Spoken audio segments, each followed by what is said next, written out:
अर्हन्तो भगवन्त इन्द्रमहिता सिद्धाश्च सिद्धिस्थिता आचार्या जिन शासनोन्नतिकरा पूज्या उपाध्यायिका श्री सिद्धांत सुपाठिका मुनिवरा रत्नत्रया राधिका पंचैते परमेष्ठिनः प्रतिदिनं कुर्वन्तु मंगलम्।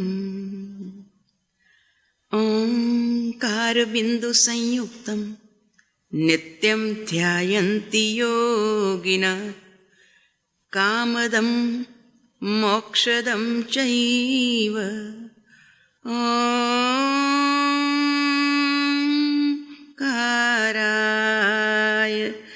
नमो नमः। अज्ञानतिमिरान्धानां ज्ञानाञ्जनशलाकया चक्षुरुन्मीलितं येन तस्मै श्रीगुरवे नमः। महादेव्याकुक्षिरत्नं शब्दजितरवात्मजं श्रीराजचन्द्रमहं वन्दे तत्त्वलोचनदायकं प्रभु तत्त्वलोचनदायकं। देवकुले समुत्पन्नं रत्नकुक्ष्या विभूषणं श्रीजी प्रभु महं वन्दे आत्मशान्ति प्रदायकं प्रभु आत्मशान्ति प्रदायकम्।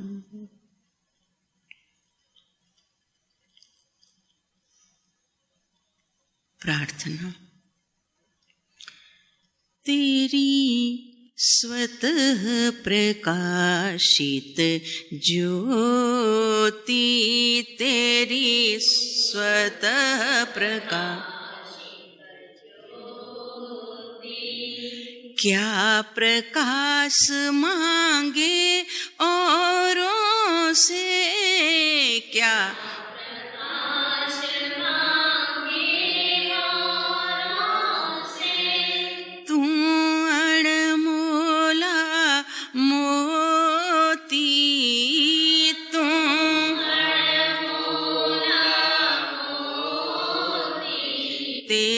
स्वतः प्रकाशित ज्योति तेरी स्वतः प्रकाशित ज्योति तेल बिना दीपक जलता क्या तेल बिना दीपक जलता क्या बिन बाती के काम चले क्या बिन बाती के काम चले क्या पराधीन को खतरा पग पग पराधीन को खतरा पग पग ज्योति क्षीण न होती ज्योति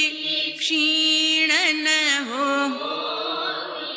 तेरी स्वतः प्रकाशित ज्योति तेरी स्वतः प्रकाशित ज्योति अंधकारमय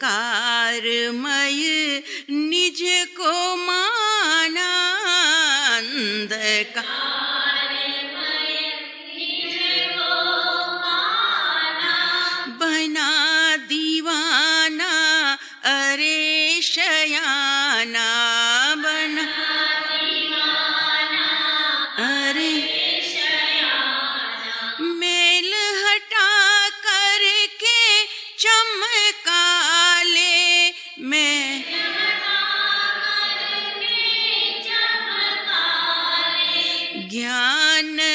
रश्मियाँ सोती ज्ञान रश्मियाँ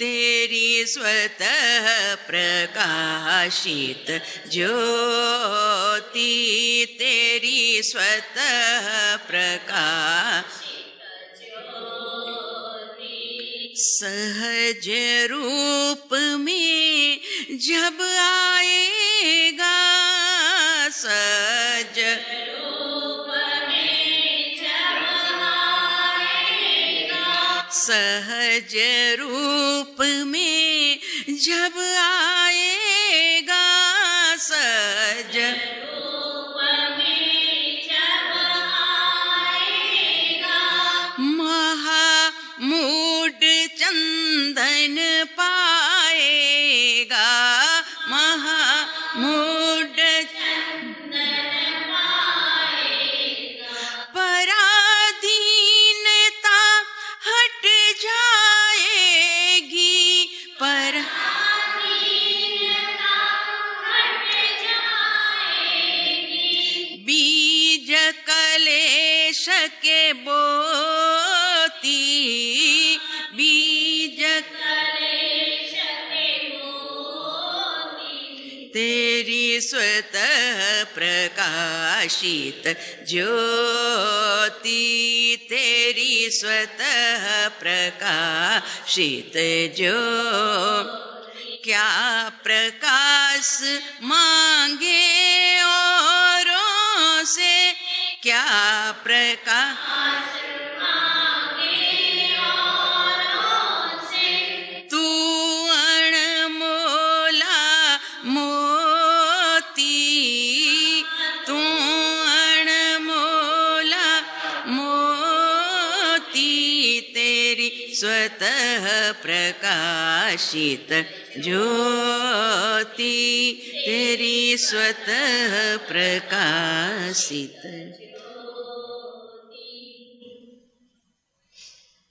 देह छता जेनी दशा वर्ते देहातीत ते ज्ञानीना ચરણમાં હો વંદન અગણી આ જ્ઞાનીના ચરણમાં હો વંદન અગણી.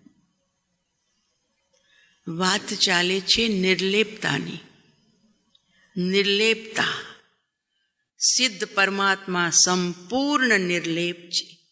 નિરંજન, નિરાકાર, નિર્લેપ, નિર્મમ જે ઉપમા આપીએ એ બધી જ ઉપમા સિદ્ધ પરમાત્માને શોભી રહી છે. અરહંત પરમાત્મા પણ નિર્લેપ છે. ચૈતન્ય ઘોડો દેહ દેવલમાં બિલકુલ નિર્લેપ બેઠો છે. પણ છતાં હજુ યોગ સંબંધીનો આશ્રવ ચાલુ છે. મન વચન કાયા જેમના હજુ પ્રવૃત્ત છે માટે એમને એક યોગ સંબંધીનો ઈર્યાપથનો આશ્રવ એમને ચાલુ છે. બાકી એ પણ નિર્લેપ છે. ચૈતન્ય ઘોડો દેહ દેવલમાં જેમનું શરીર પરમ ઔદારિક બની ગયું છે એવા પરમાત્મા આપણા આદર્શમાં છે. સિદ્ધ અને અરહંત આપણા આદર્શ છે. અને આચાર્ય, ઉપાધ્યાય અને સાધુ જે અંશે નિર્લેપ બની ગયા છે અને વિશેષ પ્રકારે પોતાના આત્માને પોતાના અસલી રૂપમાં પૂર્ણ રૂપે મૂકવા માટે જેમનો ભીતરી પુરુષાર્થ ચાલુ છે. બહિરંગ અને ભીતર આજનો શ્લોક છે ને બે વાત કરે છે. અલિપ્તો નિશ્ચયેન આત્મા લિપ્તશ્ચ વ્યવહારતઃ શુદ્ધ્યતિ લિપ્તયા જ્ઞાની ક્રિયાવાન લિપ્તયા દ્રસા. શું કહે છે ઉપાધ્યાય સાહેબ? કે નિશ્ચયેન આત્મા, આત્મા નિશ્ચયથી અલિપ્ત છે. આપણે રોજ સાંભળીએ છીએ કે જ્યાં પોતાનું અસલી રૂપ છે, અબદ્ધ સ્પૃષ્ટ જેનું સ્વરૂપ છે એવો ત્રિકાલી શુદ્ધ આત્મા. કાલે આપણે સાહેબજીના સ્વાધ્યાયમાં સાંભળ્યું કારણ પરમાત્મા. જેવું કારણ આપીએ તેવું કાર્ય થાય છે. દહીં જોઈએ છે દૂધમાંથી તો કારણ દહીંનું જ આપવું પડે છે તો જ એમાંથી દહીં જામે છે. એમ અહીંયા શુદ્ધ કારણ આપતા કાર્ય પણ શુદ્ધ થશે.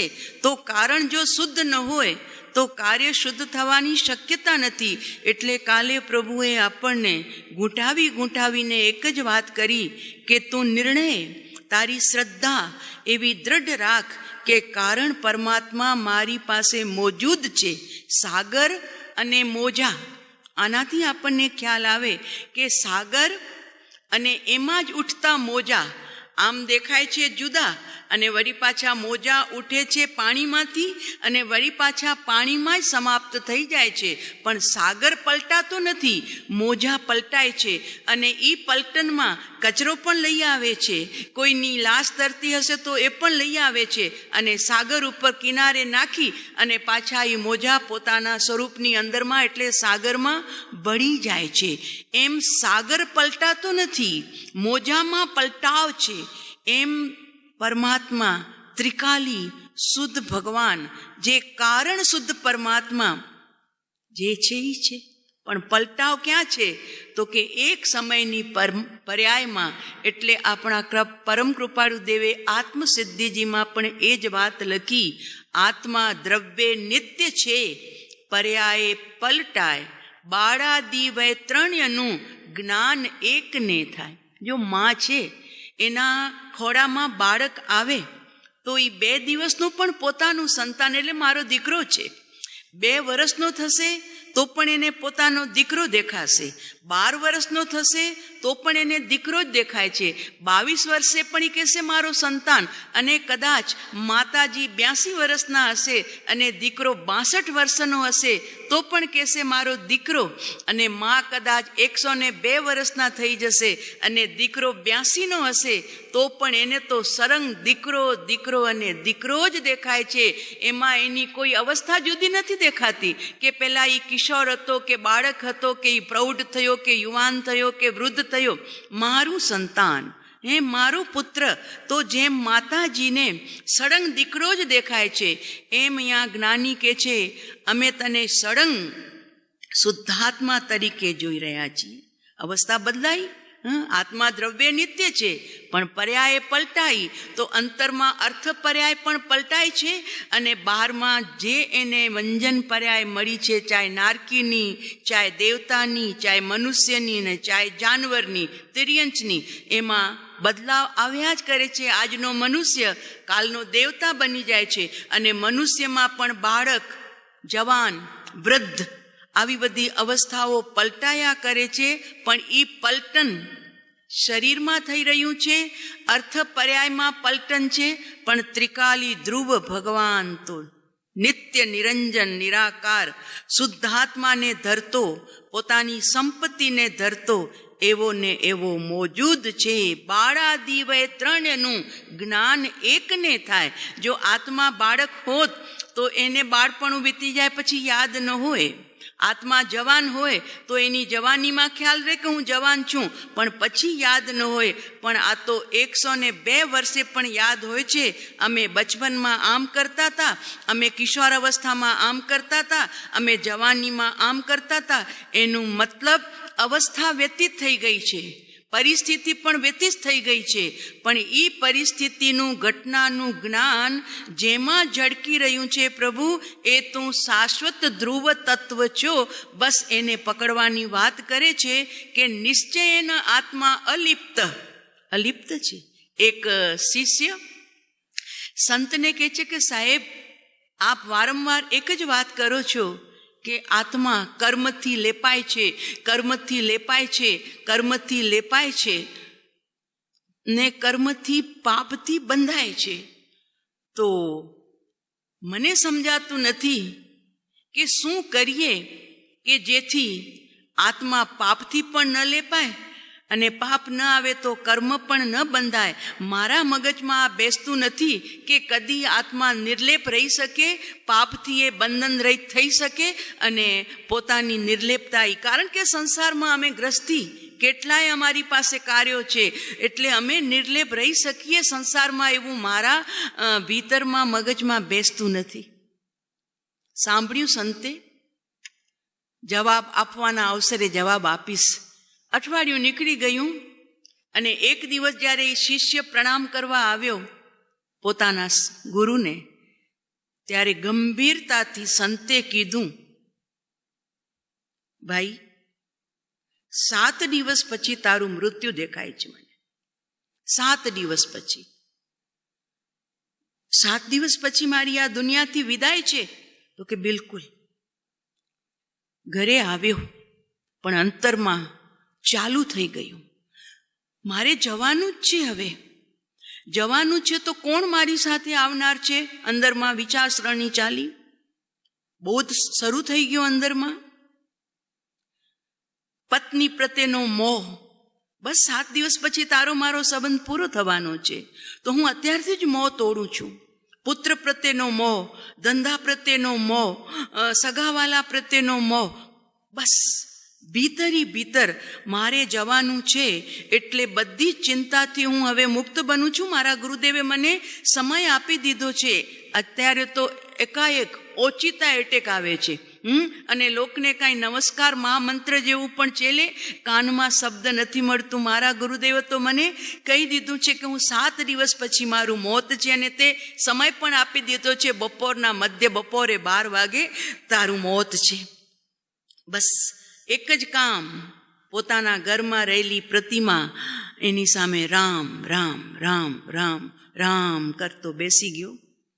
6 દિવસ વીતી ગયા, 7મો દિવસ ઉગ્યો. નાઈ ધોઈ, બસ આજે તો મારા ગુરુદેવે કીધું છે એટલે મારે જવાનું છે, એટલે હવે કોઈ ચિંતા નહીં, કોઈ ફિકર નહીં, બસ હું અને મારો ભગવાન પ્રભુના નામ સ્મરણમાં રાચ્યો રહ્યો. બસ 12 વાગશે આ દેહ મારો છૂટશે. પણ જ્યાં 12ના ટકોરા થયા ત્યાં સંત દરવાજે આવીને ઊભા રહ્યા. શું કરે છે અમારો ભગત? તો કે સાહેબ રામ નામમાં લીન છે, બોલાવે ને. આવ્યો 12. સાહેબ 12 વાગ્યાનો સાપે સમય આપ્યો હતો, 12 તો વાગી ગયા, ઉપર 2 મિનિટ થઈ ગઈ. બસ તને મારે બોધ આપવો હતો. કોઈને જ્ઞાનથી બોધ મળે, કોઈને શાસ્ત્રથી બોધ મળે, મારે તને મૃત્યુથી બોધ આપવો હતો, મૃત્યુ બોધ. મને હવે કે તું, તારો પ્રશ્ન હતો કે નિષ્પાપ જીવન કેમ જીવી શકાય, નિર્લેપ જીવન કેમ જીવી શકાય? મને કે 7 દિવસમાં તે કેટલી નિંદા કરી લોકોની, કેટલા લોકો સાથે તું ઝઘડ્યો, કેટલું મારું તારું કર્યું, કેટલો તે પાપનો વેપાર કર્યો. મોટા પાપ કે નાના પાપ? બોલ મને બતાવ, કેટલા પાપ કર્યા તે? તો કે સાહેબ ક્યાં મને ફુરસદ હતી, આપે મને કીધું 7મા દિવસે મારું મોત, તો પ્રભુ મને ખાલી હાથ નહોતું જવું. આપના મેં પડખા સેવ્યા હતા, તો હવે બધા જ જે દુષ્કર્મ કહેવાય એવી નિંદા, ટીકા, ઈર્ષા, અદેખાઈ, ક્રોધ, માન, માયા બધા જ છોડી અને હું તો માત્ર મારા રામમાં લીન થવા પ્રયત્ન કર્યો. 2-3 દિવસ બધું ચાલ્યું, ઘર વગેરે વગેરે, પુત્રને ધંધા બતાવતા એમાં થોડો હું ઇન્વોલ્વ થયો, પણ બસ પછી તો હું છેલ્લા 3 દિવસથી તો માત્ર હું રામ નામનું જપ કરતો તો. પરમાત્મા ગુરુદેવ બીજા કોઈ પાપને આવવાની જગ્યા જ મેં નહોતી રાખી, માત્ર અને માત્ર મેં રામ નામનું સ્મરણ કર્યું છે. સંત કે છે જો તારા પ્રશ્નનો જવાબ તને જ મળી ગયો છે. તું કહેતો તો કે આ સંસારમાં નિષ્પાપ રહી શકાતું નથી, નિર્લેપ રહી શકાતું નથી સંસારમાં, સંત બની જાય એની વાત જુદી છે. પણ હવે તું મને કહે છે કે 7 દિવસમાં મેં કોઈ દુષ્કર્મ ન વચનથી, ન કાયાથી અને ન મનથી કર્યું છે, માત્ર કર્યું છે તો એક પ્રશસ્ત રાગ, અને તે તારા પરમાત્મા પ્રત્યે. બોલ રહી શક્યો કે નહીં નિષ્કામ? રહી શક્યો કે તું નિષ્પાપ? તો કે હા સાહેબ, તો આનું નામ છે અમે. તું મને પણ કહેતો હતો કે સાહેબ તમે સંસારમાં નિષ્પાપ કેવી રીતે રહી શકો છો?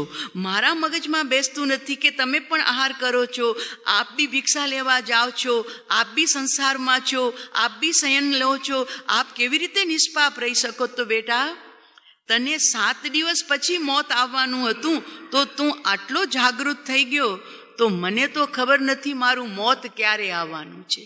તને તો 7 દિવસનો સમય આપ્યો હતો, એટલે તું 7 દિવસમાં ભાથું ભરી લે. મને તો ક્ષણ પછી શું થવાનું છે એની પણ મને ખબર નથી. માટે હું નિરંતર મૃત્યુને નજર સમક્ષ રાખું છું કે ગમે ત્યારે મૃત્યુ આવી શકે છે અને આ દેહ છૂટી શકે છે. તો જ્યાં સુધી આ દેહમાં ભગવાન છે ત્યાં સુધી મને મારી તૈયારી પૂર્ણ રૂપે કરવી જોઈએ. એટલે હું મૃત્યુથી બોધ લઈ અને નિષ્પાપ જીવન જીવી રહ્યો છું. કોઈ સંતના બોધથી નિષ્પાપ જીવન જીવે, કોઈ આત્માના બોધથી નિષ્પાપ જીવન જીવે, અને કોઈ મૃત્યુના બોધથી મૃત્યુ બોધ. બેટા, તને મેં આ મૃત્યુ બોધ આપ્યો, તું જાગૃત થયો ને?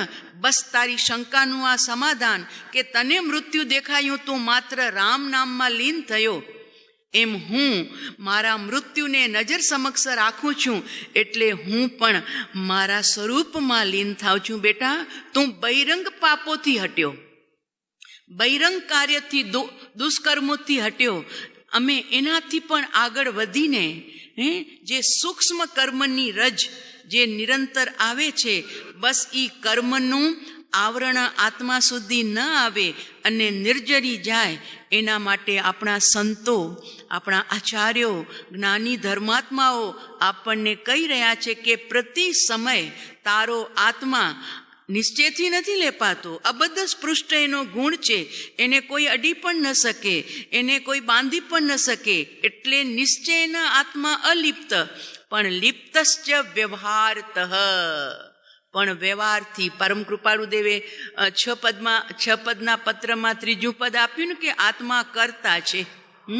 આત્મા કરતા છે, તો એ કરતાપણું એમણે એક વિધ ન બતાવ્યું, 3 વિધ બતાવ્યું છે.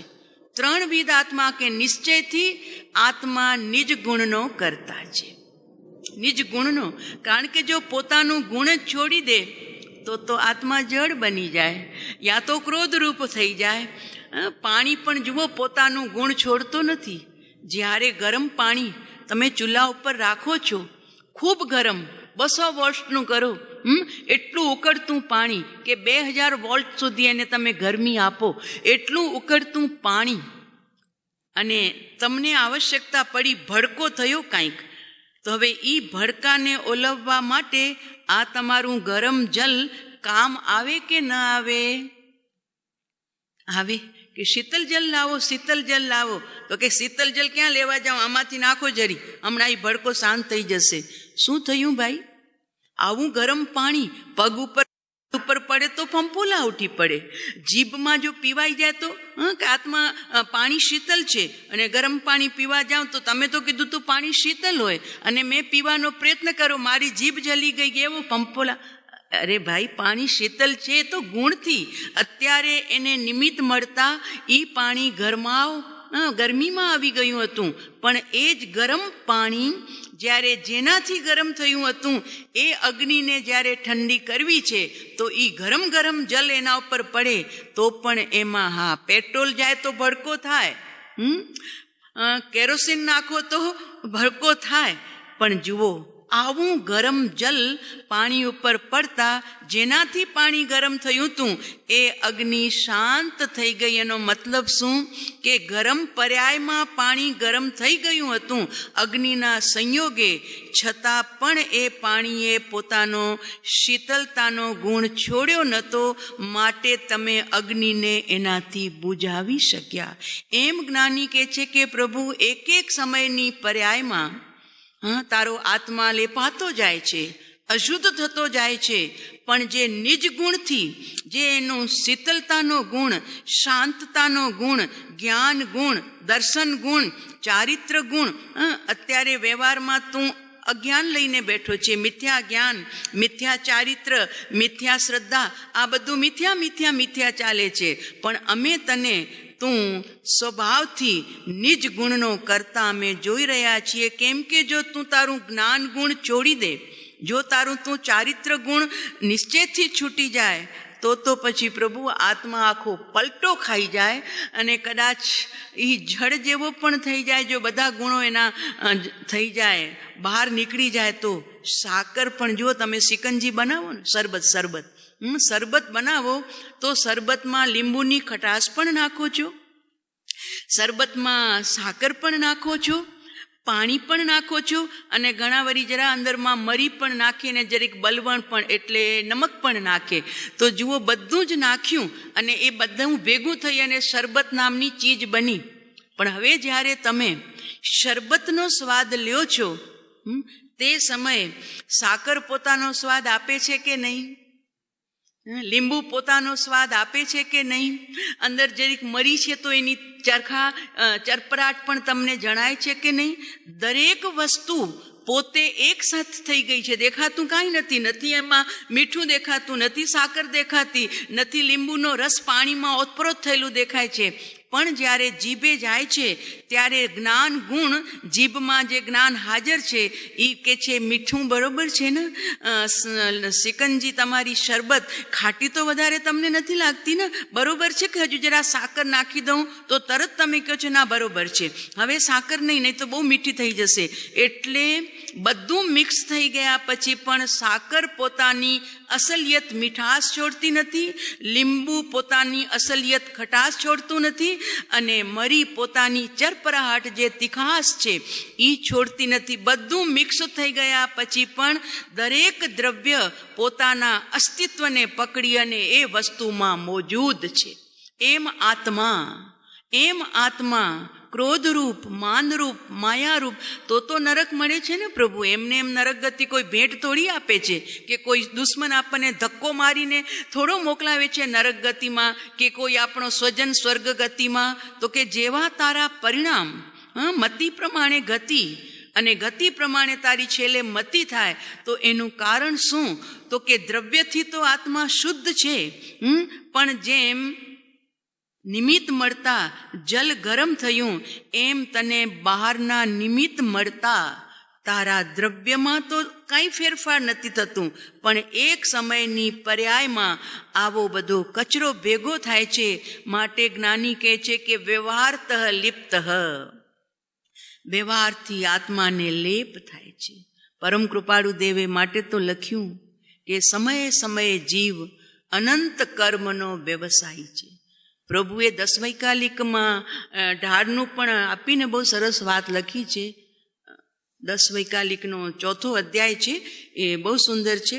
60 સંયતિ ધર્મ છે ને, સંયતિ ધર્મ એ અમારા 10 વૈકાલિક સૂત્ર છે, અને 10 વૈકાલિક સૂત્રનું 4થું અધ્યાય છે.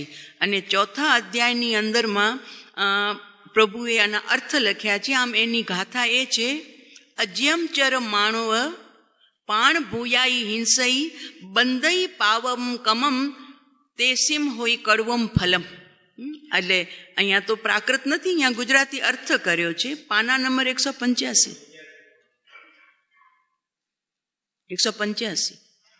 કે અયત્નાથી ચાલતા અજયમચર માણવ, અજયમ એટલે અજૈણાથી ચાલતા પ્રાણભૂતની હિંસા થાય છે. તેથી જીવ પાપ કર્મને બાંધે અને તેનું કડવું ફળ તેને પ્રાપ્ત થાય છે. પછી બીજી ગાથામાં છે: અજયમચર માણવના જગ્યાએ અજયમ ચિઠ્ઠ માણવ, ચિઠ્ઠ એટલે ઊભા રહેવાથી, અયત્નાથી ઊભા રહેતા પ્રાણભૂતની હિંસા થાય અને તેસીમ કડવમ ફલમ, તેનું કડવું ફલ જીવને ભોગવવું પડે છે. ત્રીજી ગાથા આમાં નથી છપાણી. ત્રીજી ગાથા છે બેસવાની, કે અજ્યમચર આસ માણવ પાણ ભૂયાઈ હિંસઈ બંધઈ પાવમ કવમ તમસો હોય કરવમ ફલમ, કે જે અયત્નાથી બેસે છે એને પાપ બંધ થાય છે અને એનું કડવું ફળ ભોગવવું પડે છે. 4થો શ્લોક છે: અજયમચર અજયમ સય માણવ, સય એટલે શયન કરવાથી, અજૈણા પૂર્વક શયન કરવાથી પ્રાણભૂતની હિંસા થાય છે, તેથી પાપ કર્મ બંધાય છે અને તેથી કડવા ફલ જીવને ભોગવવા પડે.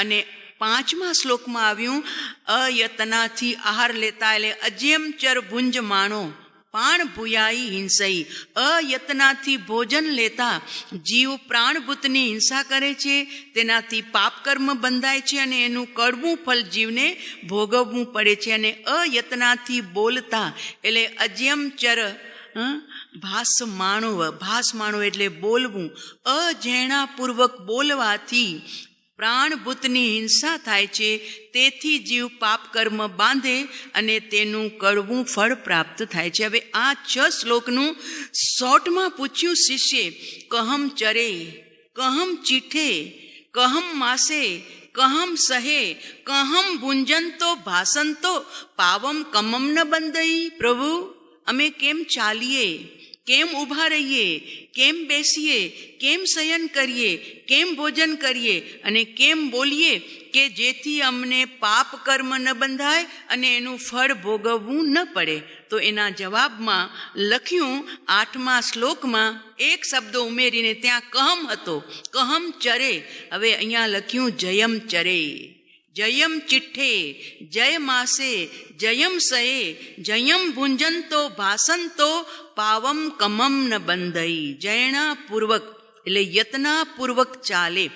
તો યતના બહારની યતના પરજીવની રક્ષા કરશે, બહારની યતના, અને ભીતરી પોતાના સ્વરૂપની યતના, જ્ઞાનની સમય સમયની થતી જે પર્યાય એની યતના, એનાથી જીવ સિદ્ધ ગતિ તરફ પ્રયાણ કરે. સ્વદયા ને પરદયા 2 દયા છે ને, તો પરની દયા તો જીવે અનંતવાર પાડી છે, મુનિ દશામાં પણ પાડી છે, શ્રાવકની ભૂમિકામાં પણ પાડી છે, શ્રાવકના પૌષધ વ્રતમાં પણ પાડી છે. તો એનાથી પુણ્ય બંધ છે. પણ અહીંયા યતનાથી ચાલે, તો જો યતનાથી માત્ર દ્રષ્ટિથી ચાલશે તો જીવને બચાવવાનો ભાવ રહ્યો. પણ અહીંયા જયણા એટલે જાગૃતિપૂર્વક જયણાથી ચાલે. કોણ ચાલી રહ્યું છે પ્રભુ? હું તો ક્યાં ગયોય નથી, પગ ઉપડે છે, એ તો માત્ર દેહ મળ્યું છે માટે, બાકી ચાલે કોણ? આત્મા તો જ્યાં છે ત્યાં, બહિરમાં તો ચાલતો નથી, પણ પર્યાય ક્યાંક હું બેઠો ને ક્યાંક આંટો મારી આવે મનના સાથે, ક્યાંક ઉપયોગ ફરી વળે જરીક વારમાં, તો ઈ તારી અયતના થઈ અને તું તારી જાગૃતિ ચૂક્યો. એક વખત બુદ્ધ છે ને રસ્તે જતા હતા, રસ્તે જતા જતા એમને ખંજવાળ આવી. તો ખંજવાળ આવી તો એમણે ઉડાડ્યું, જે મક્ખી બેઠી હતી, જે જંતુ બેઠું હતું એ. પછી એમને ખ્યાલ આવ્યો કે મેં ઉડાડ્યું તો ખરું જંતુને, પણ મારો ઉપયોગ તો બીજે ચાલતો હતો, ખાલી હાથથી આમ કરી નાખ્યું. એટલે થોડા આગળ ચાલ્યા ને એને ધ્યાન આવ્યું ને અમે શું કર્યું, મારી જૈણા તો હું ચૂક્યો જાગૃતિ. એટલે પછી માખી નહોતી તો પણ આમ કરતા હતા. એટલે શિષ્ય પૂછ્યું છે, સાહેબ કાંઈ દેખાતું તો નથી, તમે કેમ ઉડાડો છો?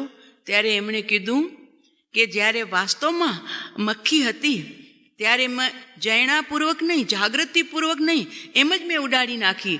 હવે હું જાગૃતિમાં આવ્યો, મને લક્ષ્ય આવ્યું, અરે તો જાગૃતિપૂર્વકનું આટલું કામ કરી ગયો.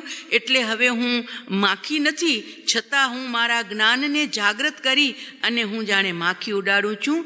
એટલે હર સમયમાં આ જીવને જ્ઞાનીઓ, જેને ભેદ જ્ઞાન આપણે કહીએ છીએ, ભેદ જ્ઞાન સહજ થતું રહે છે. એ ભેદ જ્ઞાનને લક્ષ્ય બાંધવા માટે જ્ઞાનીઓ આપણને કહે છે જાગૃતિથી ચાલ, જૈણાથી ચાલ, જાગૃતિથી ચાલ. જાગૃતિથી ઊભો રહે. કોણ ઊભું છે?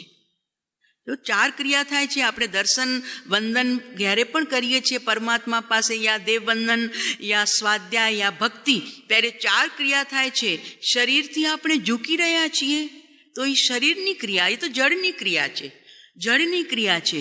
અને બીજી છે વૈભાવિક ક્રિયા, કે હજુ પોતાનું ઘર નથી મળ્યું એટલે વચન અને મન જેમાં પરોવાયા છે એ શુભ ભાવ, તો એ શુભ ભાવ એ વૈભાવિક ક્રિયા છે. તો તે સમયે વાણીથી સ્તુતિ થઈ રહી છે અને મનથી એ સ્તુતિના કંઈક ભાવો વિચારાઈ રહ્યા છે. તો મન, વચન અને કાયા 3 તો થયા.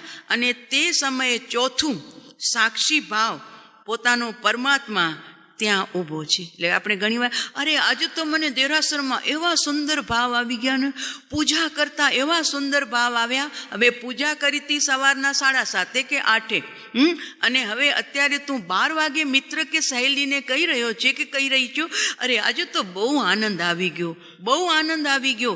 તો એ પળ વહી ગઈ, એ સમય વહી ગયું, એ મનની પરિસ્થિતિ પણ વહી ગઈ છે, એ શુભ ભાવ પણ વહી ગયા છે. અત્યારે તો ભોજનના કક્ષમાં તારા રાગના ભાવ ચાલી રહ્યા છે. તો આ શેમાં ઝળકી રહ્યું છે?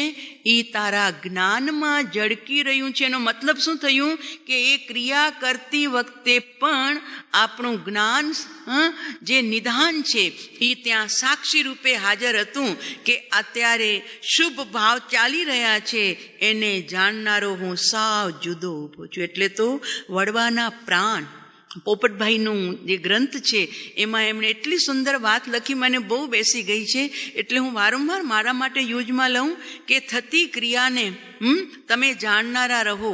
કે જલ પીવાઈ રહ્યું છે, તરસ લાગી છે, જલ પીવાઈ રહ્યું છે, શરીરની ક્રિયા થઈ રહી છે, જળની ક્રિયા થઈ રહી છે. તે સમયે ચેતન હું શું કરું છું? તો કે હું જાણું છું. થતી ક્રિયાને જાણનારો, જલ પીવાઈ રહ્યું છે તો જલ પીવાઈ રહ્યું છે, એ ક્રિયા થઈ રહી છે, હું જાણનારો હાજર છું. છું હાજર. મળદું નહીં પીસે, મળદાને પીવરાશો તો એક ચમચી અંદર નહીં જાય. એટલે હું હાજર છું. ભાવ થયો તો એકત્વના કારણે, તો જલ પીવાઈ રહ્યું છે, હું જાણનારો હાજર. ભોજન થઈ રહ્યું છે, હું જાણનારો હાજર છું. એમ ભક્તિ થઈ રહી છે, હું ભક્તિ સ્વયં બોલી રહ્યો છું યા કોઈ બોલી રહ્યું છે અને હું સાંભળી રહ્યો છું. તો તે સમયે સંભળાઈ રહ્યું છે એ મારા જ્ઞાનમાં જઈ રહ્યું છે, જ્ઞાનથી, અને તે સમયે મારું જ્ઞાન હાજર છે, ભક્તિ બોલાઈ રહી છે. બસ. એટલે હરેક કાર્યમાં જ્ઞાની કે છે, આ જૈણાથી કીધું ને, જૈણાથી ચાલ, જાગૃતિથી બેસ, જાગૃતિથી સહન કર.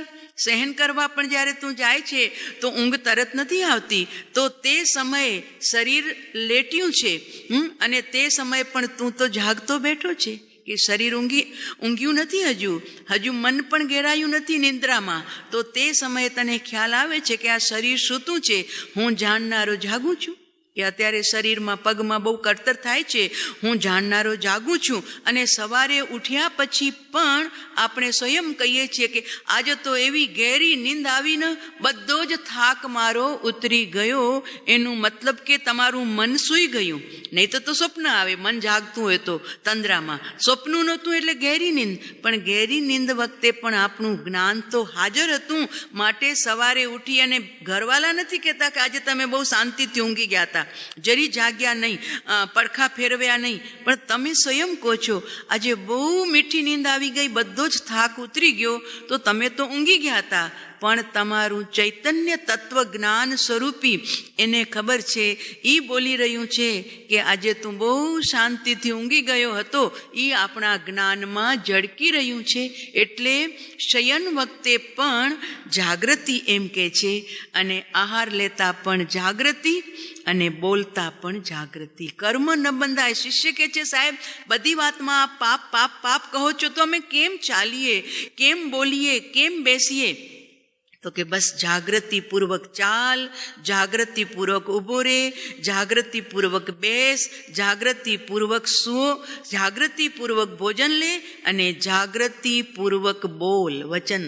તો શું થશે? પાવમ કમ્મમ ન બંધઈ, તો પાપ કર્મ ન બાંધે. આ વાત પરમ કૃપાળુ દેવે આ 10 વૈકાલિકના 4થા અધ્યાયમાંથી, હજુ આગળ ઘણું બધું છે, સર્વજીવ પછી બધી વિશેષ છે, પણ મેઇન વાત કે જીવ કર્મથી લેપાય છે ક્ષણે ક્ષણે. તો એ ક્ષણે ક્ષણે એટલે અહીંયા કીધું ને, વ્યવહારતઃ લિપ્ત, વ્યવહારથી લેપાય છે. જો શુષ્ક ગાન બનીને કહી દે કે આત્મા કાંઈ કરતો જ નથી, ખાઓ પીઓ મજા કરો, આત્મા ક્યાં ખાય છે? હમણાં જ કોકે મને કીધું હતું કે અમારા ઘરે આવ્યા છીએ, એમ કે છે કે આત્મા ક્યાં ખાય છે? આત્મા પછી કંદમૂળ ખાય કે દૂધી ખાય, શું ફરક પડે છે? આત્મા પછી દિવસે ખાય કે રાતે ખાય, શું ફરક પડે છે? આત્મા થોડો ખાય છે. આ શુષ્ક જ્ઞાન છે, આ સ્વચ્છંદ છે. મેં એમને બતાવ્યું, પરમ કૃપાળુ દેવના માર્ગમાં જો આવી તમે ગડબડ કરતા હોય એને બતાવો, આપણે નહીં, આપણું કાંઈ નહીં, પ્રભુના વચન બતાવો. ઉપદેશ નોંધ 36મો ચેપ્ટર છે, એ ખોલીને બતાવો કે જેને તમે ગુરુ તરીકે ફોલો કરો છો, કે જેમને ગુરુ માનો છો, તો એ પ્રભુની શું આજ્ઞા છે? તો 9 પોઈન્ટમાં 5 નેગેટિવ છે છોડવાના, અને 4 પોઈન્ટ છે એ અપનાવવાના પોઝિટિવ છે, એ બતાવો. એમાં રાત્રિ ભોજનનો ત્યાગ લખ્યો છે સાહેબે, કે ભોજન કરવાનું લખ્યું છે? બહુ જવાબદારી હોય છે ભાઈ. જ્યાં સુધી હજુ પ્રભુ નથી મળ્યો. અને પ્રભુ મળ્યા પછી જ્ઞાનીઓ કાંઈ સ્વચ્છંદે થોડા વર્તે છે. જ્ઞાનીઓ તો વિશેષ સંયમની ભાવના ભાવે છે કે અપૂર્વ અવસર એવો અમારા જીવનમાં ક્યારે આવશે. આટલી દશા સુધી પહોંચી ગયા પછી જ્યારે દેવકરણજી મહારાજ સાહેબે પ્રભુને કીધું, પ્રભુએ કીધું કે તમે વ્યાખ્યાન આપો છો, ત્યારે પ્રભુશ્રીએ કીધું કે અભિમાન કરો છો અને ધ્યાન કરો છો એ તરંગરૂપ કરો છો. એટલે જરાક એમને ખોટું લાગ્યું કે એમનું કરેલું બધું ભગવાન માન્ય રાખતા હશે ને અમારું માન્ય ન રાખે. એવો ભગવાન પક્ષપાતી છે, એવો પક્ષપાતી છે. ત્યારે પ્રભુએ કીધું કે સ્વચ્છંદે કરેલું બધું માન્ય નથી શાસનમાં, ગુરુ આજ્ઞાએ કરેલું. અને પછી આગળ કીધું કે મુનિ, એમણે કીધું કે તમે જ્યારે વ્યાખ્યાન વાંચો છો ત્યારે કરતા ભાવે વાંચો છો, અભિમાનના ભાવે વાંચો છો. હું બહુ સરસ બોલી શકું છું, તો મુનિ એ યોગ્ય નથી. ત્યારે એમે સામે આક્ષેપ કર્યો, તો તમે દુકાને બેસીને, થડા ઉપર બેસીને મોતીના પડીકા ને હીરાના પડીકા બાંધો છો, ઈ શું? ઈ શું દેખાય ને ભાઈ? જ્ઞાનીની ક્રિયાને હજુ અંદરમાં પૂર્ણ શ્રદ્ધા કે પૂર્ણ ઓલી આવ્યું ન હોય કે ના, જ્ઞાનીની બહાર રંગ ક્રિયા થઈ. ત્યારે એમણે કીધું, મુનિ અમે તો જે પડીકા બંધાઈ રહ્યા છે ને એને કાલકૂટ વિષ સમાન જાણીએ છીએ. કાલકૂટ વિષ સમાન. જો આ દૃષ્ટિ, નિર્લેપતા, સંસારમાં રહીને નિર્લેપતા કે બધું કાર્ય થઈ રહ્યું છે પણ અમે એને કાલકૂટ વિષ માનીએ છીએ. અને અમે કેમ રહીએ છીએ? તો કે જેમ નાળિયેરનો ગોળો નાળિયેરમાં કેવો છૂટો રહે છે, એમ અમે આ સંસારમાં લિપ્ત. એટલે તો પ્રભુ લખી શકે કે અમે દેહધારી છીએ કે કેમ, એ સંભાળીએ ત્યારે માન સાંભળે છે. યાદ કરવું પડે છે કે અમે શરીરધારી છીએ. ઓલો નોકર કે શેઠ ચાલો હારનો સમય થઈ ગયો છે, અમે જમ્યા નથી. આ પ્રભુના જીવન ચરિત્રમાં છે. અમે જમ્યા નથી. તો કે ના સાહેબ, આપે ભોજન નથી કર્યું. બોલો હવે અમે ભોજન નથી કર્યું એ પણ એમને યાદ અપાવવું પડે. કઈ દશા, કઈ ભીતરની સાધના. અને પોતે પોતાના વચનોમાં લખી અમે દેહધારી છીએ કે કેમ, તે સંભાળીએ ત્યારે માંડ સાંભળે છે. યાદ કરવું પડે છે કે ઓહો, હજુ અમને દેહ છે, એને કુક્ષી ભરવી પડશે, એને એનો આહાર આપવો પડશે કે જેથી અમે સાધનામાં પાછા બેસીએ, પાછા અંદરમાં અમારા પ્રભુને મળવા જઈએ. આ નિર્લેપ દશા. મુનિના આક્ષેપનો જવાબ આપ્યો, મુનિ તમને દેખાય છે આ ચૈતન્ય ગોળો નારિયેલના ગોળાની જેમ છૂટો રહે છે, સંસારમાં રહેતા દેખાઈએ છીએ, અમે એમાં નથી. આવા સંત જ્યારે મળ્યા હોય, એના માર્ગે ચાલવાનો પ્રયત્ન કર્યો હોય અને કોરી નિશ્ચયની વાતો પકડી અને પછી કે આત્મા ખાતો નથી ને, આત્મા રાતે ખાય તો શું વાંધો છે ને દિવસે ખાય તો શું વાંધો છે, અભક્ષ ખાય તો શું વાંધો છે ને ભક્ષ ખાય તો શું. પ્રભુ જરા વાંચો. એમણે બે નિયમ આપ્યા છે. વ્યવહારિકતા, આ બધા વ્યવહારના નિયમ છે. વાડ છે, આ કાંઈ બીજ નથી, આ તો વાડ છે. પણ વાડ પણ જરૂરી હોય છે. ખેતરમાં મોલ હોય ને અને વાડ ન બનાવ્યો તો ગમે તે જાનવર આવીને ખાઈને સફાચટ કરી જાય. એટલે આ વાડ છે. માલ તો બીજું છે, મોલ બીજું છે, પણ આ વાડ છે તારા આત્મિક જ્ઞાનને સંભાળવા માટે. અને એનાથી આગળ પણ પ્રભુએ કીધું છે અંતરંગ. જો અંતરંગ માટે પણ 454 નંબરમાં છે ને, બહુ સુંદર કીધું છે ભગવાને, કર્મથી લેપાય નહીં આત્મા અને જાગતો રે. 454 નંબરનું પત્ર છે, નીચે 454 પેજ નંબર 376, સૌથી છેલ્લો પેરો. સર્વરથી સ્મરણ જોગ વાત તો ઘણી છે, ઘણી બધી છે. તથાપી અમે તમને આટલું કહીએ છીએ, તથાપી સંસારમાં સાવ ઉદાસીનતા, આ મુમુક્ષુનું લક્ષણ છે. ઉદાસીનતા. એ પોતાના દીકરા કે દીકરીના લગ્ન બી કરતો હોય પણ છતાં ભીતરમાં તો ઉદાસીનતા જ હોય કે બસ મારું આ છેલ્લું હો સમય, કે હવે મને દીકરાને દીકરી પરણાવવા ન પડે અને હું મારી મુક્તિ રમણી સાથે વળવા માટેનો પ્રયત્ન કરું આ જન્મમાં અને આગલા જન્મમાં. એટલે વૈરાગ્ય વાસિત દિલ, એટલે સંસારમાં સાવ ઉદાસીનતા અને પરના અલ્પ ગુણમાં પણ પ્રીતિ. જો પૂજાના નાનો ગુણ પણ શ્રી કૃષ્ણજીનો ગુણ વખણાયો છે કે સડેલું કૂતડું પડ્યું હતું તો બધા નાકે ડૂચા દઈ દઈને ચાલ્યા. ત્યારે જ્યારે એમનો હાથી આગળ આવ્યો ત્યારે પોતાના માવતને કહે છે, જુઓ તો ખરા આ કૂતરાના દાંત કેટલા સુંદર છે. એટલે બધાને મળદું દેખાયું, એની ગંધ દેખાણી, પણ એમણે એમાંથી પણ ગુણ જોઈને કીધું, હા જુઓ કૂતરાના દાંત કેટલા સુંદર છે. એટલે આ તો બહિરંગ દ્રષ્ટાંત, પણ અલ્પ ગુણમાં, પરના અલ્પ ગુણમાં પણ પ્રીતિ. નાનો ગુણ દેખાય ને એના પ્રત્યે પણ પ્રેમ જોશે, અને જો પ્રેમ નહીં આવશે તો ઈર્ષા આવશે. આ નિયમ છે. ઈર્ષા એની સાથે જોઈ સહન ન કરી શકે તો એ જીવને ઈર્ષા આવે છે. અને પોતાના અલ્પ દોષને વિશે પણ અત્યંત ક્લેશ નિરીક્ષણ કરવું પડશે. હે પ્રભુના દોરામાં પણ એ જ કીધું, દીઠા નહીં નિજ દોષ તો તરીએ કોણ ઉપાય. પ્રતિક્રમણ, આ પ્રતિક્રમણ છે કે મેં મારા જીવનમાં દિવસ દરમિયાન, આજના દિવસ દરમિયાન મેં શું દોષરૂપ કર્યું છે. શું પ્રશસ્ત ભાવ હતો અને શું અપ્રશસ્ત ભાવ હતો, અને એ અપ્રશસ્ત અને પ્રશસ્તમાં મારું જ્ઞાન કેટલું જાગૃત રાખ્યું. અને જ્યાં હું ચૂક્યો તો પોતાનો અલ્પ દોષ પણ જ્યાં દેખાય ને એના પ્રત્યે અત્યંત ક્લેશ, દુઃખ, ખેદ કે હું મને ભગવાન માનું છું, હું ભગવાન બનવા માટે પ્રયત્ન કરું છું. મારા ગુરુ મને કહે છે તારા આત્માને પરમેશ્વર માન, અને હું પણ માનવા તૈયાર થઈ ગયો છું. તો પછી ભગવાનની પાસે આ વળી ગંદકી ક્યાંથી આવી? ક્યાંથી આવી ગઈ? ક્રોધની, માનની, રાગની, દ્વેષની, ઈર્ષાની. અરે પ્રભુ ના, આ મને ન જોઈએ.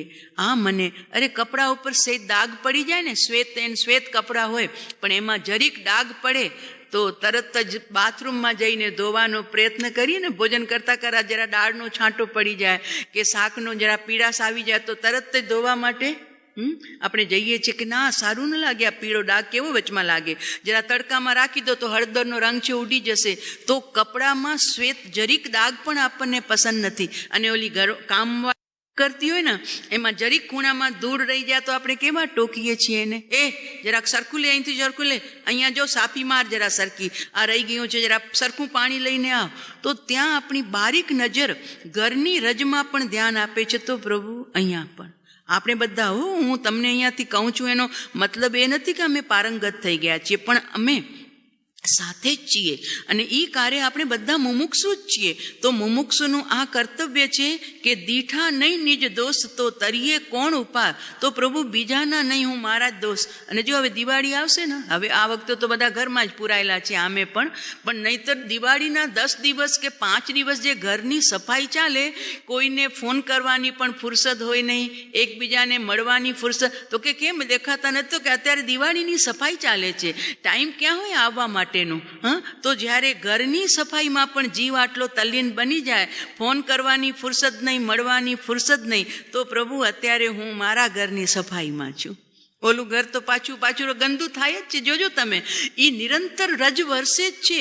તમે 3 કલાક પહેલા ફટો મારી લીધો હશે એકદમ ટેબલ ઉપરથી ક્લીન, અને 6 કલાક કે 5 કલાકે જરીક આમ કરજો, આટલું આમ કરજો, જોજો તમારા અહીંયા રજ આવે છે કે. એ નિયમ છે. તમારું ઘર બંધ હોય ને 6 મહિના સુધી તો કે બધું બંધ, બારી બંધ, બારણા બંધ, પડદા નાખીને આવ્યા છીએ, પણ ઘર ખોલશો ત્યારે શેના દર્શન થશે? દુલદેવીના દર્શન ક્યાંથી આવી? પણ બધું તો કે નિયમ છે ભાઈ, પ્રતિ સમય રજ વર્ષ્યા જ કરે છે. તો જેમ ત્યાં રજ વર્ષે છે એમ અહીંયા પણ તો પ્રતિ સમયે રજ વર્ષ્યા જ કરે છે. અને એ રજ આપણા ઉપર ચોંટે કર્મ રૂપે, એવા નિમિત્ત આપણે હાજર રાખ્યા છે. માટે જ્ઞાની કહે છે ભાઈ, જાગૃતિ, પોતાના અલ્પ દોષને વિશે અત્યંત ક્લેશ, દુઃખ એને દૂર કરવા માટે ખેદ નહીં, આજે મારાથી આ કેમ થઈ ગયું. અને પછી દોષના વિલયમાં અત્યંત વીર્યનું સ્ફુરવું. એ દોષ જ્યાં સુધી દૂર ન થાય ત્યાં સુધી નીચા મને હું બેસું નહીં, એને દૂર કરીને જ રહું નહીં. મારા ઘરમાં આ કચરો ન ખપે. કદાચ 12 મહિના લાગી જાય, 12 મહિના પણ લાગી જાય, પણ એ ગયા વિના છૂટકો નહીં. અને છેલ્લું હતું બસ, દોષના વિલયમાં અત્યંત વીર્યનું સ્ફુરવું. આ વાતો સત્સંગમાં અખંડ એક શરણાગતપણે ધ્યાનમાં રાખવા યોગ્ય છે.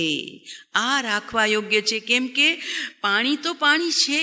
એમ જ્ઞાની કહે છે કે આત્મામાં જ્ઞાન તો છે જ, જ્ઞાન વગરનો કોઈ આત્મા નથી. બધા જ આત્મામાં જ્ઞાન છે. આત્મામાં જ્ઞાન છે એ માન્યું આપણે, પણ હજુ આપણા જ્ઞાનમાં આત્મા આવ્યો નથી. જ્ઞાનમાં આત્મા નથી આવ્યો. જ્ઞાનમાં શું આવી રહ્યું છે? તો કે બસ કાં રાગ, કાં દ્વેષ, કાંક રતિ, કાં અરતિ. એટલે વિતરાગતાનો હજુ અંશ પણ મેં જ્ઞાનમાં ચાખ્યો નથી. એના માટે મારે પુરુષાર્થ કરવો છે. એના માટે આ તૈયારી છે બધી, આ પૂર્વ ભૂમિકાઓ છે. એનાથી જીવ આગળ વધે છે. એટલે પરમ કૃપાળુ દેવે વાત કરી કે ભાઈ આ તું બહિરંગ તો સાધન જોશે જ, પણ અંતરંગ સાધન આ છે. અંતરની સફાઈ કરવા માટે આ 4 ગુણ અને બહિરંગ જે બતાવ્યા 36 નંબરના પોઈન્ટમાં, આ બધા આટલું બધું જરૂરી છે. તો કે જરૂરી છે ભાઈ, જરૂરી છે. જ્ઞાની કહે છે માટે જરૂરી જ છે. નહીતર જ્ઞાની એ તને બાંધે નહીં અને તને કે નહીં. કારણ કે પ્રાથમિક ભૂમિકાથી તને આગળ વધવાનું છે. અને એ છેલ્લી ભૂમિકા જ્યાં તારો ભગવાન તને એટલે કીધું લિપ્તશ્ચ વ્યવહારતઃ, નિશ્ચયથી આત્મા લેપાતો નથી પણ વ્યવહારથી લેપાય છે. એટલે શુદ્ધથી અલિપ્તયા જ્ઞાની, જ્ઞાનીની જ્ઞપ્તિ ક્રિયા હોય છે. માટે જ્ઞાની શુદ્ધથી લેપાતા નથી, ઉલટાની એમને નિર્જરા થાય છે. અને ક્રિયાવાન લિપ્યતે યાદરસા, કરોતી ક્રિયા, ક્રિયાવાન એટલે કરોતી ક્રિયામાં જે જીવ છે એ લેપાય છે. માટે કરોતી ક્રિયામાં પણ જ્ઞાનની ક્રિયા જાગ્રત. થતી ક્રિયાને હું જાણનારો છું. હાલવું, ચાલવું, બોલવું, જમવું, સૂવું, આ બધામાં કર્મનો બંધ તો ઠેઠ ત્યારે અટકશે. બિલકુલ 14મા ગુણસ્થાનકે અબંધ અવસ્થા જીવને પ્રગટે છે.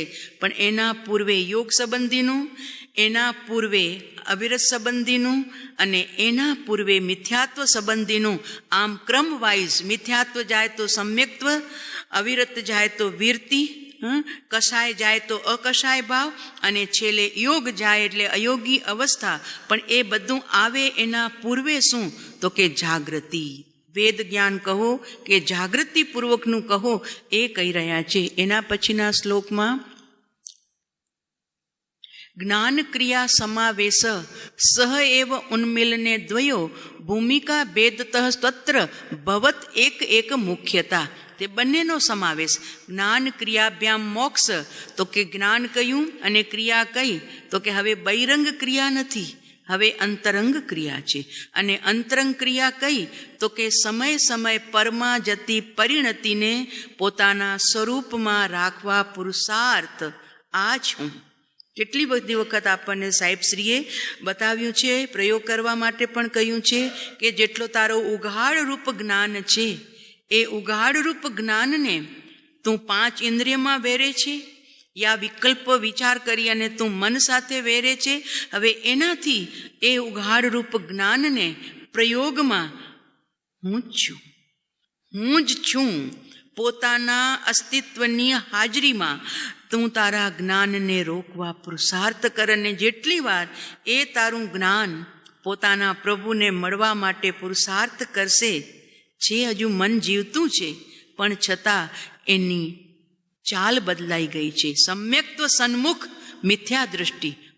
મોક્ષ માર્ગ પ્રકાશકમાં કીધું કે મિથ્યા દૃષ્ટિના ભેદ બતાવ્યા અને પછી છેલ્લો ભેદ બતાવ્યો કે સમ્યક્ત્વ સન્મુખ, મુખ જેનું બદલી ગયું છે. હજુ છે મિથ્યા દૃષ્ટિ જીવ, ચોથે નથી પહોંચ્યો, અનુભવ નથી થયો, પણ હવે એની ચાલ બદલાઈ ગઈ, એની ઢાલ બદલાઈ ગઈ, એની દ્રષ્ટિ બદલાઈ ગઈ. એટલે એ સમ્યક્ત્વ સન્મુખ જેનું મુખ થઈ ગયું છે અને એ પોતે શુભ ભાવમાં.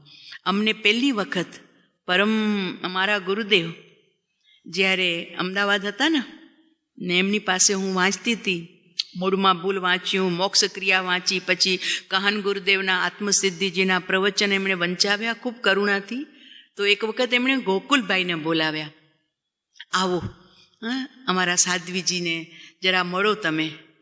ને મને પણ કીધું ગોકુલભાઈ આવશે, એમને મળજો, ભવિષ્યમાં તમને ક્યારેક સત્સંગ માટે કામ કે એમને ખ્યાલ હોય ને કે અમે જશું, અમારી તો હવે ઉંમર થઈ ગઈ છે, તો ભવિષ્યમાં તમને કાંઈક ઉપયોગી થાય એટલે એમની પાસે વાત કરજો. તો ગોકુલભાઈ આવ્યા અને ગોકુલભાઈને કીધું અમારા સાધ્વીજીને કાંઈક તમે બતાવો. એમની ખૂબ જિજ્ઞાસા છે અને જિજ્ઞાસાથી અહીંયા ચતુર્માસમાં રહ્યા છે. ત્યારે ગોકુલભાઈએ પહેલી વખત મને 4 વાતો બતાવી કે જુઓ, આપણે સાધક બનવા માંગીએ છીએ તો એ સાધક બનવા માટે આપણી આંખ પહેલાં એકદમ ક્લીનેસ જોશે અંદરમાં. શું? તો કે પહેલા 4 ખાના છે કે પહેલા ખાનામાં દેવ, ગુરુ અને શાસ્ત્રની શુદ્ધિ. દેવ કેવા, ગુરુ કેવા અને શાસ્ત્ર કેવું, આ 3 શુદ્ધિ પહેલાં જોશે. જો એમાં ગડબડ હશે તો આપણે પાછી ગડબડ થઈ જશે. એટલે દેવ, ગુરુ, શાસ્ત્રની શુદ્ધિ પહેલા ખાનામાં. પછી એમણે બતાવ્યું વિસ્તારથી, હવે આપણે જરૂર નથી, આપણે ઘણું બધું મળી ગયું છે ને સમજીએ છીએ. બીજા નંબરમાં કીધું 9 તત્વની શુદ્ધિ. 9 તત્વમાં આશ્રવને સંવર માની લઈએ અને સંવરને આશ્રવ માની લઈએ, ધર્મ નથી ત્યાં ધર્મ માની લઈએ અને બંધને મુક્તિ નિર્જરા માની લઈએ. તો કે 9 તત્વની શુદ્ધિ બીજા ખાનામાં. 9 તત્વ એમાં જરી પણ ભૂલ નહીં ચાલશે. 2 પછી કીધું દ્રવ્ય કર્મ, ભાવ કર્મ અને નો કર્મ. એનાથી હું જુદો છું. દ્રવ્ય કર્મ તે હું નથી. આવતી સમયની પર્યાય ભાવ કર્મની જ કલ્પના, તો એ ભાવ કર્મ એ પણ મારા નથી. એ ભાવ કર્મ પણ એક દિવસ વિદાય લેવાના છે. તો ભાવ કર્મથી, દ્રવ્ય કર્મથી અને શરીર આદિ નો કર્મથી હું ભિન્ન છું. એ ત્રીજા ખાનામાં એનું ચિંતવન. અને પછી ચોથા ખાનામાં હવે દ્રવ્ય, ભાવ કે નો કર્મ પણ નહીં, હવે માત્ર હું ચૈતન્ય મૂર્તિ, ભગવાન આત્મા, જ્ઞાન સ્વરૂપી હું આત્મા છું. આ 4 ચીજ, આ 4 ખાના જેમ બને તેમ વિશેષ અને વિશેષ પ્રકારે તમારા જીવનમાં તમે અપનાવતા જજો. અને જે અપનાવી લીધું હોય એની અનુમોદના કરતા જજો. તો તમારા જીવનમાં તમે પ્રગતિના પંથે. બસ આટલી વાત ગુરુદેવની હાજરીમાં ગોકુલભાઈએ અમને કરી હતી. આ વાતને 30-32 વર્ષ થઈ ગયા, પણ આજે જરીક આ વાંચતી હતી ને ત્યારે હમણાં યાદ આવ્યું કે આ રીતે જ્ઞાન અને ક્રિયાનો સમન્વય કોના માટે? તો કે જ્યાં સુધી હજુ તું અજ્ઞાન દશામાં છો ત્યાં સુધી તો જ્ઞાન માટે જ તને ક્રિયા કરવાની છે. જ્ઞાન માટે કે મારા સ્વરૂપની હું સ્મૃતિ લઉં, હું તે જ છું. અને પરમ કૃપાળુ દેવે તો કેટલા પત્રોમાં એક વાક્ય આપણને આપ્યા છે. 85 નંબરના પત્રમાં પણ આપી દીધું, આત્માને ઓળખવો હોય તો આત્માના પરિચય થવું, પરવસ્તુના ત્યાગી થવું. પણ વાસ્તવમાં પરવસ્તુના ત્યાગી થવું નથી પડતું.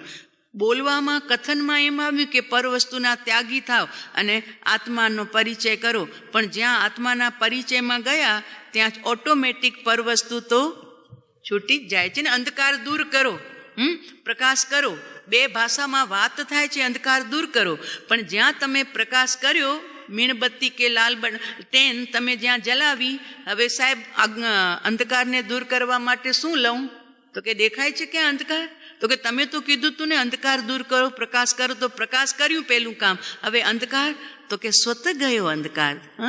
તેરી સ્વતઃ પ્રકાશિત જ્યોતિ, તું તારા સ્વયં પ્રકાશિત જ્ઞાનમાં, તું જ્યોતિમાં દ્રષ્ટિ આપીશ ને, તને પછી અંધકાર દૂર કરવા માટેનું કોઈ પુરુષાર્થ જ નથી કરવાનું. કથનમાં 2 વાત આવે, નેગેટિવ ને પોઝિટિવથી. તો તે પોઝિટિવ તારા આત્માને જે ઝાલવા માટે પ્રયત્ન કર્યો, પકડવા પ્રયત્ન કર્યો, એમાં ડૂબવા પ્રયત્ન કર્યો, તો પરવસ્તુનો તું સ્વયં ત્યાગી થઈ ગયો. બહારનું તો છૂટ્યું. હવે એક સમયની પર્યાયમાં જે વિભાવ ચાલી રહ્યો છે એ વિભાવ પણ અત્યારે ઘર તરફ સન્મુખ છે ને, તો એ વિભાવની છાંટ પણ તને પુણ્યાનુબંધી પુણ્યમાં લઈ જવાનું કામ કરશે. કારણ કે આગળ જતાં તને જ્ઞાનીના ચરણો સુધી પહોંચાડવામાં એ કામે. એટલે જો પરમ કૃપાળુ દેવે 680 નંબરના પત્રમાં પણ આ જ વાત લખી કે ત્રિવિધ તાપથી સંતપ્ત થયેલા, કર્મ બંધનથી મુક્ત થવા ઈચ્છતા પરમાર્થ પ્રેમી જિજ્ઞાસુ જીવોની ત્રિવિધ તાપાગ્નિને શાંત કરવાને અમે અમૃત સાગર છીએ. શાસ્ત્ર અને જેમના અંતરમાં શાસ્ત્ર છે. સાહેબજી ઘડી ઘડી કહે છે ને કે જીવ અમારા ગુરુદેવ એટલે એમના ગુરુદેવ. એમ કહેતા હતા કે સમયસાર જોવો છે, સમયસાર જોવો છે, તો કે જીવંત સમયસાર આ પરમ કૃપાળુ દેવ છે.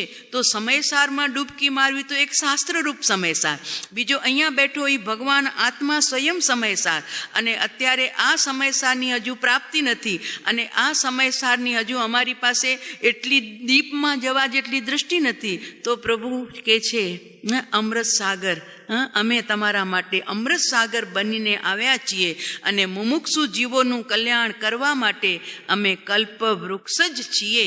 તો કલ્પ વૃક્ષ પાસેથી જે માંગીએ મળે, તો આપણે પરમાત્મા કલ્પવૃક્ષ અમૃત સાગર એવા પ્રભુ જ્યારે મળ્યા છે. સુણે તને રસ, હિંમતભાઈનું બનાવેલું શ્લોક છે ને, જે સમયસારજીની સ્તુતિ. સુણે તને રસ નિબંધ શિથિલ થાય, જાણે તને હૃદય જ્ઞાની તણા જણાય. તું રૂચતા જગતની રુચિ આડસે સૌ, તું રીજતા સકલ જ્ઞાયક દેવ રીજે.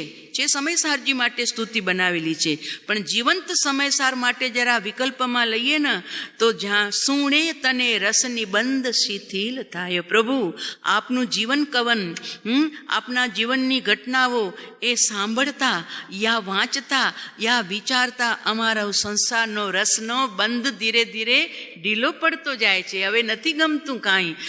સુણે તને રસની બંધ શિથિલ થાય, જાણે તને હૃદય જ્ઞાની તણા. એક આપને જાણતા, આપનું જીવન જાણતા અનંત જ્ઞાનીઓના જીવન ખ્યાલ આવે છે કે આ રીતે જ અમારા મહાવીર આ ધરતી ઉપર કેવલ જ્ઞાન પ્રાપ્ત કરી અને મુક્તિએ ગયા હતા. તું રૂચતા જગતની રુચિ આડશે સૌ. જેટલા પ્રભુ ગમશે, અંતરનો પ્રભુ નથી મળ્યો ત્યાં સુધી બહારના પ્રભુ જેટલા જ્ઞાની પુરુષ ગમશે, એટલા સંસારના પદાર્થો ઓટોમેટિકલી દૂર થતા જશે. તું રૂચતા જગતની રુચિ આડશે સૌ, અને તું રીજતા. તો પ્રભુ તો કે હું રીઝેલો છું. તારા ઘરમાં જા ને તારા પ્રભુને રીઝાવ. તું રીજતા સકલ જ્ઞાયક દેવ રીજે.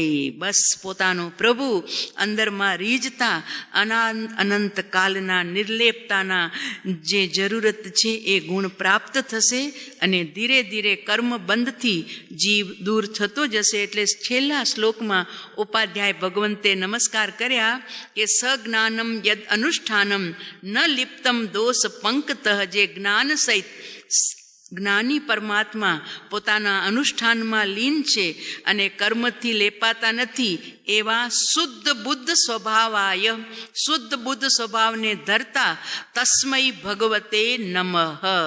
એવા જ્ઞાનીઓને પંચમ ગુણસ્થાન વર્તી, ચોથા ગુણસ્થાનક વર્તી, છઠ્ઠા સાતમા ગુણસ્થાનક વર્તી, 13મા ગુણસ્થાનક વર્તી, અને છેલ્લે સિદ્ધ દશામાં સિદ્ધલોકમાં બિરાજમાન એવા અનંત ચતુષ્ટયના ધારક સિદ્ધ ભગવાન, એટલે 4 થી 14 સુધી અને 14 પાર જે પણ સમ્યક દર્શન રૂપી જેમની પાસે રત્ન છે, અને એમાં જેમના વિશેષ વૃદ્ધિ કરી અને નિર્વાણ સુધી પ્રાપ્ત થયા છે, એવા સર્વ તસ્મૈ ભગવતે નમો નમઃ. એવા ભગવાનને અમારા નમસ્કાર. અને એ નમસ્કાર એટલા માટે જ કરીએ છીએ પ્રભુ, વંદે તદ્ગુણ લબ્ધે. બસ અમને પણ એવા ગુણોની પ્રાપ્તિ કરવી છે, બસ એટલા માટે.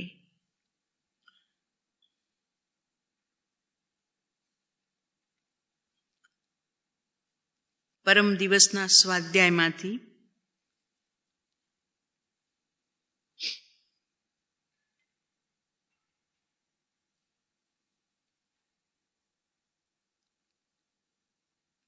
કયા સ્પર્શના 8 ભેદ બતાવ્યા હતા, એમાંથી કયા ભેદ કર્મ બંધમાં નિમિત્ત બને છે?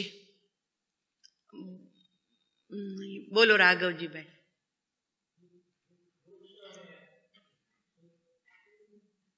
વૃક્ષ અને સ્નિગ્ધ, રાઈટ. વૃક્ષ અને સ્નિગ્ધ 8 ભેદ છે ને સ્પર્શના, એમાંથી વૃક્ષ અને સ્નિગ્ધ 2 કર્મ બંધના નિમિત્ત બને છે, રાઈટ. કાલે સાહેબશ્રીના સ્વાધ્યાયમાં આવ્યું હતું કે આ અટલ સિદ્ધાંત છે, એને યાદ રાખજો. તો કયો અટલ સિદ્ધાંત કાલે અહીંથી સાહેબશ્રીએ બતાવ્યો હતો? અટલ સિદ્ધાંત બેનજી તમારી આંગળી બોલો. ના, અટલ સિદ્ધાંત નહીં, નથી ખબર. બોલો સરોજબેન.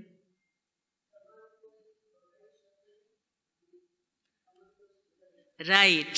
હા, સાહેબ શ્રી કીધું અટલ સિદ્ધાંત છે કે તમને કોઈ દુઃખી કરી શકે નહીં અને તમને કોઈ સુખી કરી શકે નહીં. તમે તમારા કારણે સુખી દુઃખી થઈ રહ્યા છો. આ અટલ સિદ્ધાંત છે. આ માનીને ચાલજો.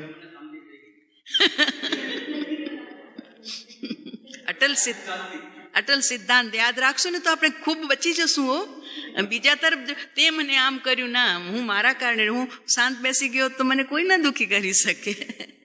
એટલે પહેલો પ્રશ્નનો જવાબ આપ્યો રાઘવજીભાઈએ, વૃક્ષ અને સ્નિગ્ધ કર્મબંધમાં નિમિત્ત બને છે. બીજા પ્રશ્નનો જવાબ આપે છે સરોજબેન કે આ સિદ્ધાંત છે કે આત્માને કોઈ સુખ દુઃખ આપી શકતું નથી, પોતાના કારણે જીવ સુખી દુઃખી થાય છે. જી હા.